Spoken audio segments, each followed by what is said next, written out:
Che cos'è e come si usa il gerundio italiano? Beh, lo scopriamo nel video di oggi. Ciao a tutti e benvenuti a un nuovo video. Io sono Stefano e sono un insegnante di italiano per stranieri. Se questa è la tua prima volta sul canale, non dimenticarti di iscriverti per non perdere nessun video futuro. E inoltre, se volete supportare il mio lavoro qui su YouTube, non dimenticate di lasciare un bel like sotto a questo video. Mi aiuterà tantissimo. Nel video di oggi parliamo di un argomento di grammatica molto interessante e anche importante. Parliamo del gerundio. Dovete sapere che in realtà esistono due tipi di gerundio: il gerundio presente e il gerundio passato. In italiano l'uso del gerundio è molto comune, in un caso specifico, cioè quello del presente progressivo, che però sono sicuro già conoscete. Ma comunque non vi preoccupate perché lo ripeteremo tra un attimo. Poi ci sono altri usi del gerundio che non sono così comuni nel parlato, però potete trovarli nello scritto, come per esempio nei libri. Quindi è anche molto importante conoscere quei tipi di gerundio, quelle funzioni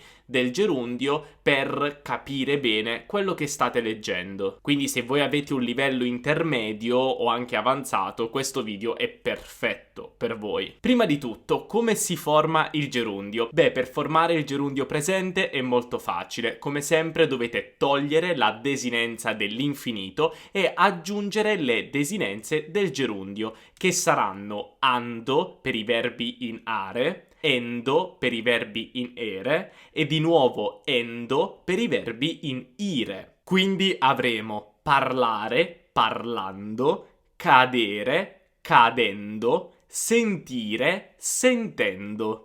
Invece per formare il gerundio passato è molto semplice. Dovete usare il gerundio presente del verbo ausiliare, essere oppure avere, e poi aggiungere il participio passato. Ricordate che il gerundio del verbo avere è avendo, invece il gerundio del verbo essere è essendo.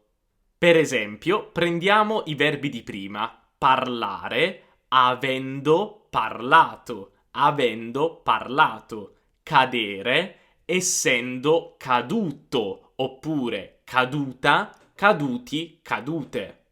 In questo caso voi dovete cambiare la finale di caduto del participio passato in base al genere e numero del soggetto. Questo perché ovviamente stiamo usando il verbo ausiliare essere. E per finire, sentire avendo sentito.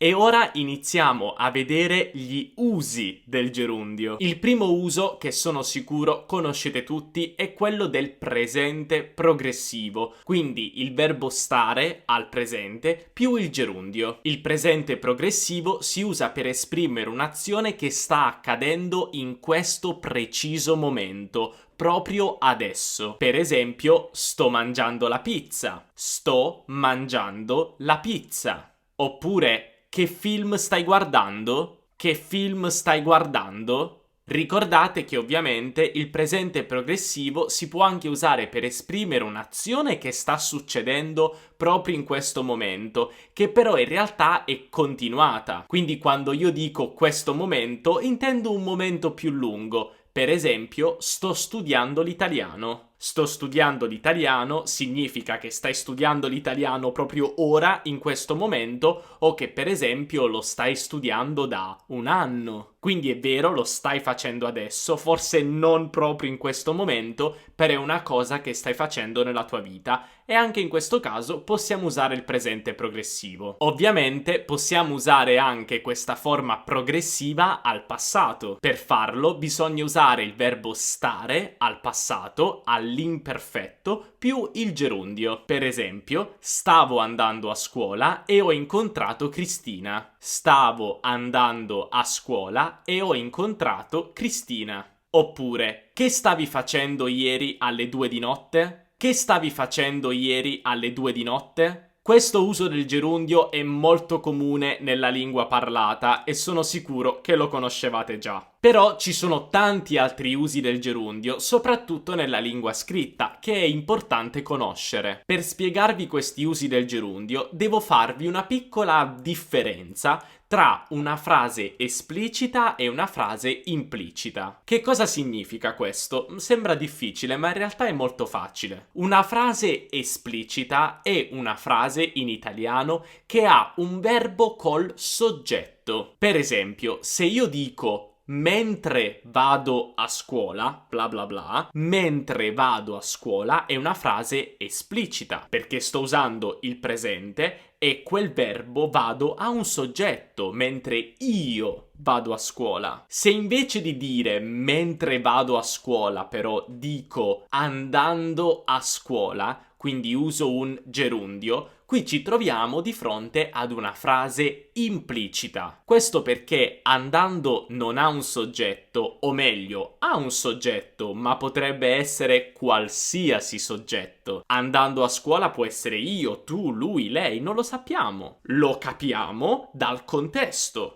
Però da solo il gerundio non ha un soggetto. Beh, in quel caso chiameremo quella frase implicita. E perché vi sto spiegando tutto questo? Beh, vi sto spiegando questo perché il gerundio si usa spesso in frasi implicite per sostituire un concetto, un'idea, che potrebbe essere comunque espressa da una frase esplicita. Che cosa significa questo? Beh, lo vediamo con alcuni esempi. Se io dico andando a scuola ho incontrato mia sorella, andando a scuola ho incontrato mia sorella, io teoricamente sto usando il gerundio andando in senso temporale, perché la frase potrebbe anche essere mentre andavo a scuola ho incontrato mia sorella, oppure scendendo dal treno ho perso le chiavi di casa. Scendendo dal treno ho perso le chiavi di casa. Qui è sostanzialmente la stessa cosa, è sempre una frase temporale, cioè mentre scendevo dal treno ho perso le chiavi di casa.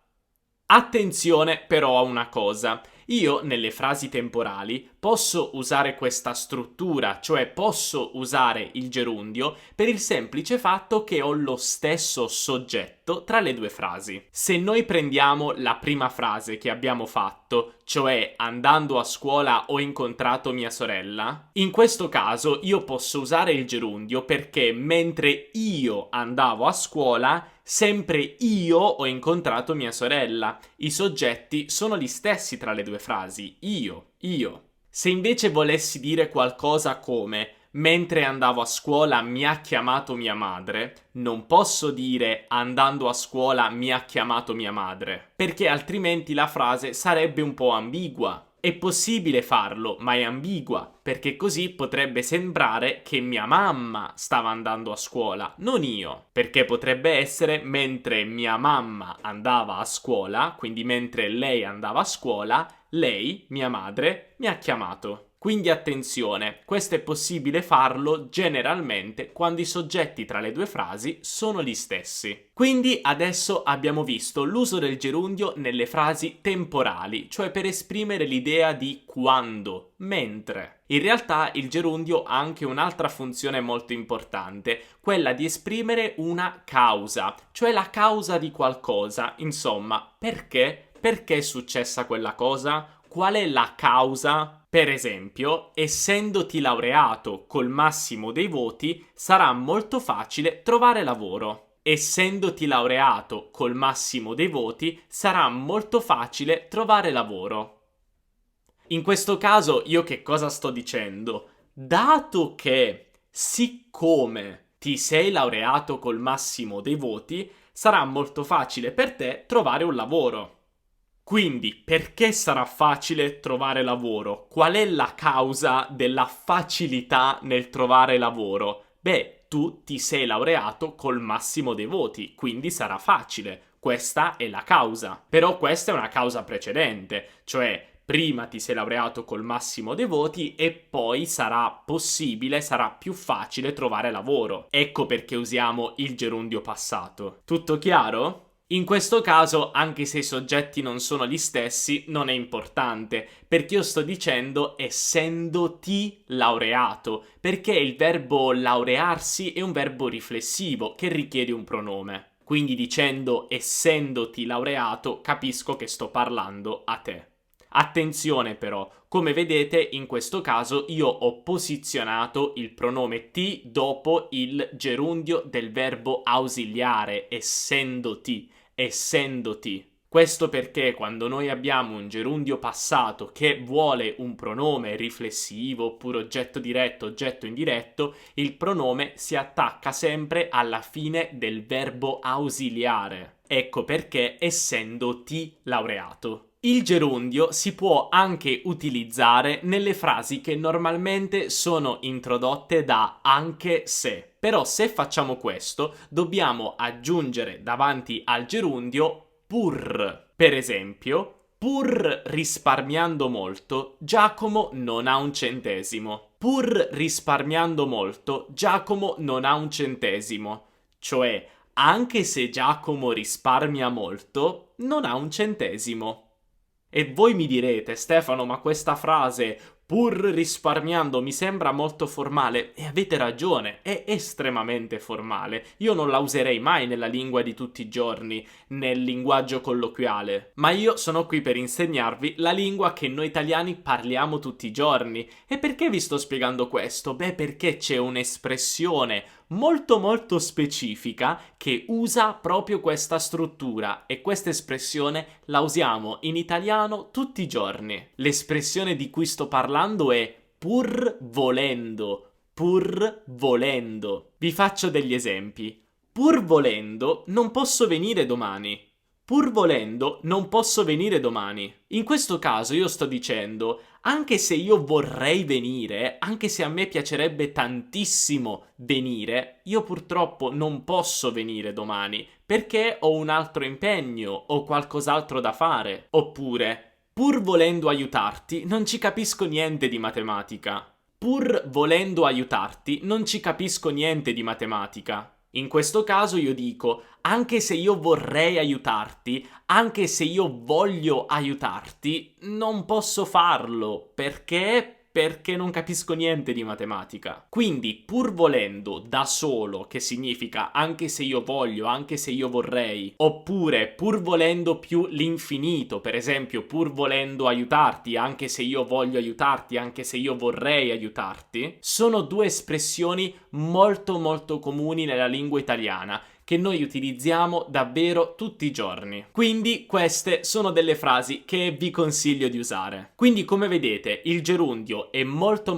importante nelle forme progressive. Sto mangiando, stavo mangiando. Poi a volte nelle frasi temporali, per esempio mentre andavo a scuola ho incontrato mia sorella, cioè andando a scuola ho incontrato mia sorella, però non è qualcosa che useremmo troppo nella lingua parlata. Lo stesso vale per le frasi causali, non lo usiamo così tanto nella lingua parlata, ma molto nella scritta. E poi, anche se non utilizziamo troppo il gerundio in quel caso, ma lo usiamo davvero tantissimo nell'espressione pur volendo, che vi consiglio di imparare. Va benissimo, io come sempre spero che il video vi sia piaciuto e se avete delle domande, mi raccomando, scrivetemelo qui sotto. E anche, ovviamente, non dimenticatevi di lasciare un bel like se questo video vi è piaciuto e se volete supportare il mio canale. E se non siete iscritti al canale, non dimenticatevi di farlo cliccando qui sotto e anche attivando la campanellina per essere notificati ogni volta che pubblico un nuovo video. E per finire vi ricordo anche di seguirmi su Instagram, Teacher Stefano, per non perdere nessun aggiornamento e nessuna storia in giro per l'Italia. Io vi saluto e spero come sempre che il video vi sia piaciuto. Un abbraccio dall'Italia, ciao!